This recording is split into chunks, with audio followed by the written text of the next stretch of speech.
turatinda nyamahanga na n'ubu tukiri kumwe dusubiza amaso inyuma twibuke n'abimuhira. Ababyeyi bawe nibaza aho wagiye bazi kutakibaho waguhebye kera dusubiza amaso inyuma twibuke n'abimuhira.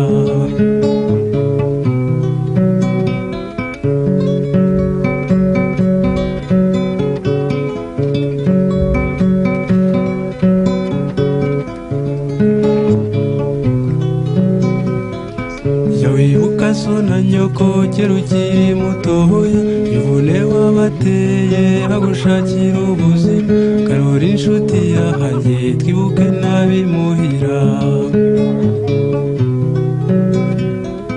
Turi ababyeyi bawe nibaza aho wagiye bazi kutakibaho waguhebye kera dusubiza amaso inyuma twibuke n'abimuhira.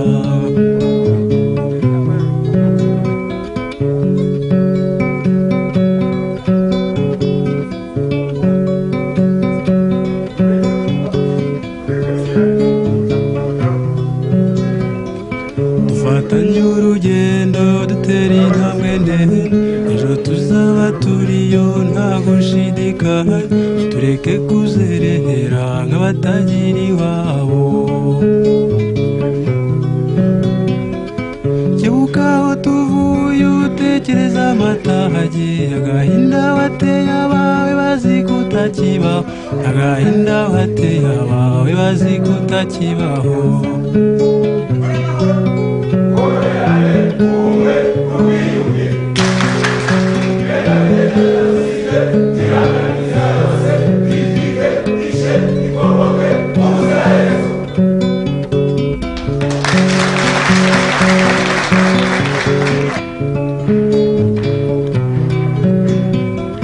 Dufatanye urugendo dutera intambwe ndende ejo tuzaba turiyo nta gushidikanya.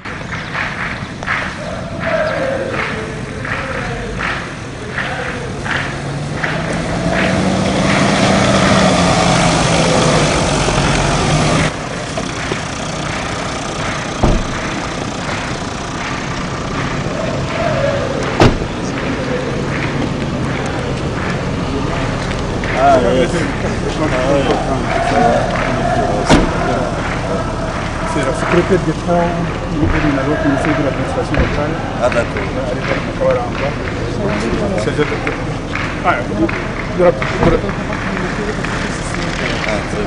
Vous venez de la province du Nord, de cette province aussi. Ah d'accord. C'est de ce district aussi. Le district de Boussane. Et au ministère de la commission de mobilisation, c'est mon collègue, David Moulangabo. Général Bakabo, il est commissaire aussi à la commission de mobilisation, c'est mon collègue également. Et le colonel Tedesco, il est responsable des ex-combattants, réservistes, dans la province de l'Ouest. Il est encore commandant, il connaît le Boucha, il est commandant de la région ici. Il est colonel Karegeya, c'est un ex-combattant aussi, chargé des réservistes, des ex-combattants, ici de la province du Nord, de cette région-ci. Oui, des ex-combattants, sont des réservistes. Il est lui-même ex-combattant. Il est responsable de ce centre de mobilisation, c'est le Tigre, c'est ça. Bienvenue, bienvenue, monsieur le ministre.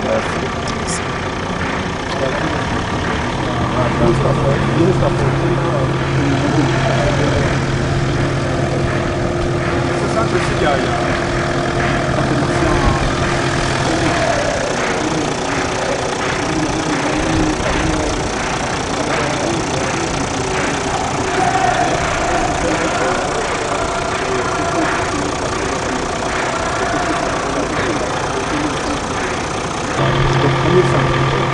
il passe 2 mois ou 3 mois et quand ils viennent, ce sont les distants.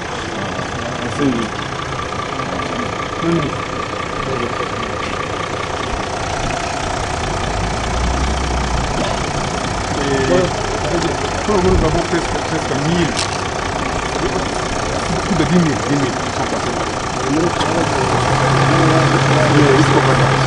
Estos combatantes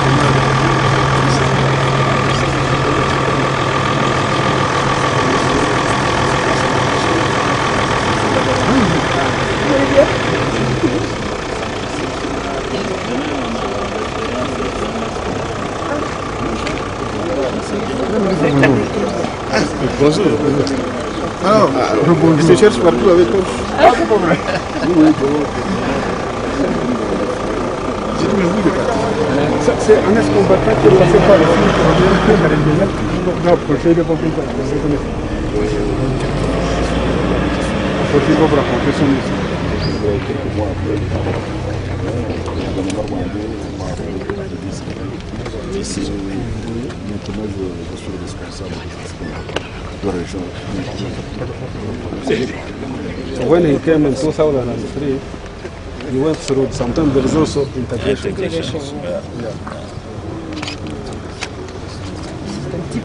Bon, on est dans la salle où il y a des ex-combattants. D'accord, très bien. Très bien, c'est parfait. Ici, nous avons un peu de tout. Le Gachacha, c'est la secrétaire exécutive de Gachacha. La décentralisation, c'est le ministre chargé de la décentralisation. Donc, ce qui fait que c'est de la première main qui reçoit toutes les informations. Et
porogaramu yacu ihagaze tugiye kuririmba indirimbo cyangwa pereminage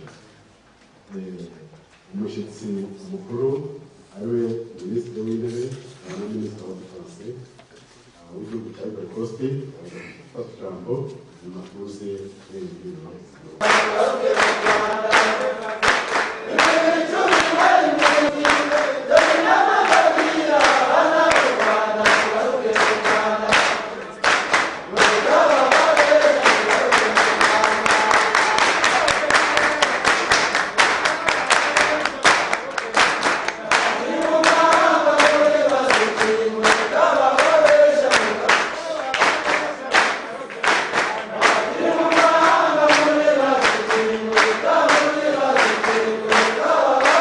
que j'ai vécu personnellement depuis 1990 jusqu'à la date d'aujourd'hui. Comme vous le savez, le 1er octobre 1990, il y a eu le déclenchement de la guerre entre le FPR, Montani, et le gouvernement du Rwanda de l'époque, qui avait refusé le retour pacifique des réfugiés rwandais qui étaient en dehors de ce pays. En 1993, il y a eu des négociations entre les deux belligérants qui ont abouti à des accords d'Arusha signés le 4 août 1993. Et à ce moment-là, il y avait une certaine accalmie sur presque tous les fronts. Et au moment où on commençait la mise en application de ces accords, il y a eu la mort du président Abdelman le 6 avril 1914, qui a été suivi immédiatement par le génocide, par le génocide des Tutsis, par des théories, par des actes ignobles dont je ne sais pas comment qualifier, des actes inhumains, des barbaries de tout genre. Au mois de juillet 1994, les ex-phares dont je faisais partie, en qualité de sous-lieutenant, ont perdu la guerre. Et la grande partie de ces forces ex-phares a pris la fuite vers l'est de l'ex-Zaïre. Et arrivé au Zaïre, il y a eu la formation des camps de réfugiés qui regroupaient des civils et des militaires. Et à partir de ces camps de réfugiés-là, ceux qui étaient militaires, nous nous sommes réorganisés pour tenter encore de réattaquer le pays. Et nous avons mené pas mal d'opérations type spéciales, terrorisme, des raids, des embuscades. Mais ça n'a pas duré parce que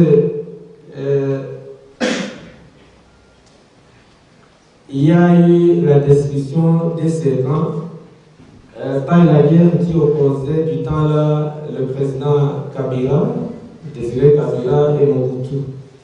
Il y a eu la destruction des servants et les gens se sont dispersés dans les différents pays, entre autres le Congo-Brazzaville, l'Angola, la République centrafricaine et d'autres pays. Mais une grande partie des réfugiés ont pu rentrer dans le pays, dans le Bécaye. Et il y avait aussi un nombre non négligeable qui est resté à l'est du Zaïre, plus particulièrement dans le territoire de Massissi. Moi, je faisais partie des militaires qui ont quitté, qui ont traversé le Zaïre pour me retrouver au Congo-Brazzaville. Arrivé au Congo-Brazzaville, après un certain temps, c'était en 1998, à Kinshasa, il y a eu la mésentente entre le président Kabila et ses collaborateurs, et cela a engendré encore une autre guerre. Les militaires ex-phares et les jeunes qui étaient à l'âge de recrutement, qui étaient dans les pays que j'ai énumérés, les pays limitrophes du Congo, entre autres au Congo-Brazzaville et en Angola, ont été mobilisés pour répondre à l'invitation du président Kabila pour venir combattre de son côté. Là, il nous donnait la promesse comme quoi il allait aussi, après sa victoire, nous aider à retourner dans notre pays. Mais ça n'a pas été ainsi. Oui, nous avons participé dans les différentes batailles, des différents fronts, au Kassai, Katanga, à l'Équateur, partout au Congo. En 2001,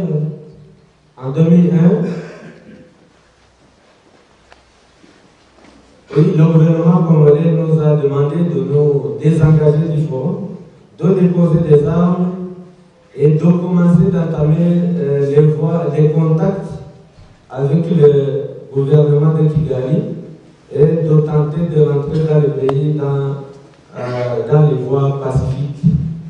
C'est ce qu'on nous disait. Moi, je n'étais pas participé pour suivre, mais j'ai pu assister à l'opération de désengagement, de déposer les armes et de cantonnement à la base militaire de Kamina et au Katanga.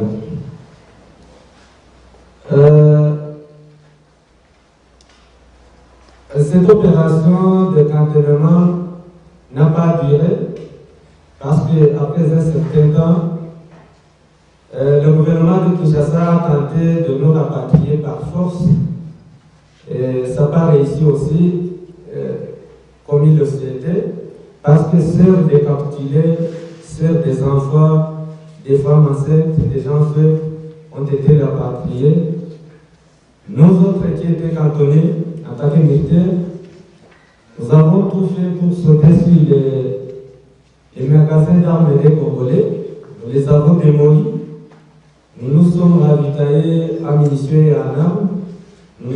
Nous avons engagé le combat avec les militaires congolais pour rompre la rupture de contact, la rupture d'encerclement.